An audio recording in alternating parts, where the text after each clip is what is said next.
In this video, I'm going to show you how to export passwords from 1Password. Now, the first thing you have to do is you have to actually download the 1Password desktop app, okay? So I have it over here installed on my computer. I'm going to open it up, and of course, when you download it, you want to sign in as well into your account. You'll need your secret key in case your account is protected by secret key, and also your password, which you have to type in, and then you will get the access to your account in here inside the desktop app.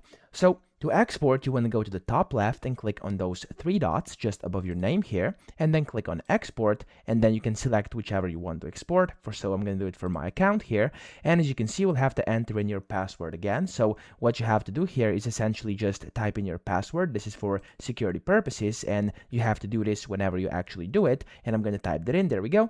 And then you have to select the file format, which could be 1PUX or it could be a CSV, okay? So I'm just going to export it as 1PUX. I'm going to click on export data, and you will have to basically select where you want to save it. I'm going to save it into downloads, click on save, and there we go, export finished. I can now click on OK, and I now have my exported file inside my downloads folder. So that's how to do it. I hope this video helped you out. If it did, please subscribe to the channel and help me out as well.